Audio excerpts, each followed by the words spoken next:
আসসালামু আলাইকুম প্রিয় ভাই বন্ধুরা, যে যেখান থেকে দেখতেছেন আশা করি ভালো আছেন, ভালো থাকবেন।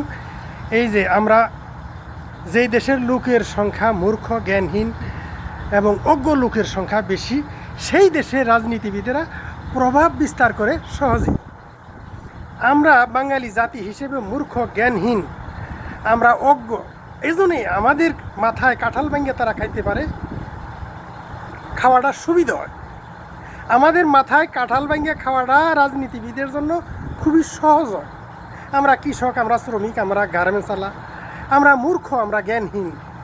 এই জন্যেই রাজনীতিবিদেরা সহজেই প্রভাব বিস্তার করে চলতে পারে। জানে যে যেই দেশের মানুষ একটা বিড়ি দিলে সারাদিন ঘুরঘুর ঘুরঘুর করে ঘুরে, ওই দেশের মানুষের মাথায় কাঁঠাল ভেঙে খাওয়াটা তো সহজ, একদম 100% সহজ।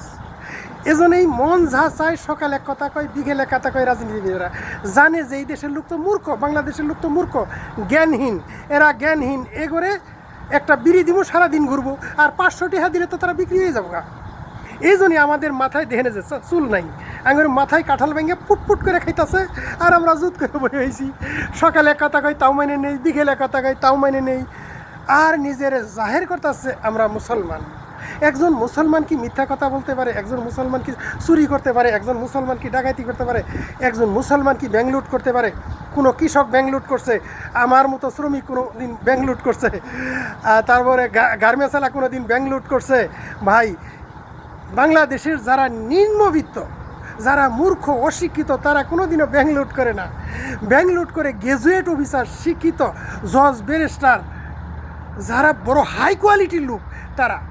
আর নিজেরা দাবি করে আমরা মুসলমান এবং আমরাই একমাত্র নেককার বান্দা, আমাদের পিছে তোমরা ঘুরো। আমরা ওই রাজনীতিবিদ, শিক্ষিত জেনারেশনের পিছে ঘুরি কে জানেন? ওরা আঙ্গরে সহজেই প্রভাব বিস্তার করতে পারে। জানে যে এই লোকগুলো এলো মূর্খ, গাধা, এগোরে যা কমু তাই মানবো। এগোরে বিভাগ বিবেচনা করার শক্তি নাই, হারিয়ে ফেলেছে। আমরা কিন্তু বিভাগ বিবেচনা করার শক্তি আঙ্গরে নাই। আমরা তো জ্ঞানী না, আমরা জ্ঞানহীন, আমরা মূর্খ। আঙ্গরে এতটুকু জ্ঞান আছে যে আমরা রিসার্চ করবো। আঙ্গরে রিসার্চ করার এটা সত্য কয় না মিথ্যা কথা কয়। একজন রাজনীতিবিদ যা কয় তাই মানে নেই, তার পিছিয়ে দৌড়াই, ফরফর করে দৌড়াইতেছি, আর আঙ্গরে কানো ধরে ঘুরাইতেছে, আঙ্গরে মাথা কাঁঠাল ভেঙে খাইতেছে। এইবার 2026-এ যদি এই বাংলাদেশের লোক যদি সচেতন না হয়, তাহলে কিন্তু সর্বনাশ। খালি কাঁঠাল ভাঙিয়ে খাবো না, আই খেলা বাস গোয়ার মধ্যে দিব।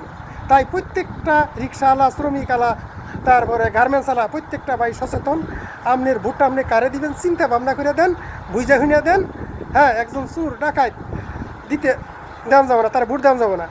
আপনি বিএনপিরে দেন, আমলিগেরে দেন, জামাতেরে দেন, যারে মন চাই তারে ভোট দেন, কিন্তু চিন্তা ভাবনা করে দিতে হবে যে এই লোকটা জনগণের উপকার আসবো না নিজের স্বার্থের জন্য দৌড় পারবো।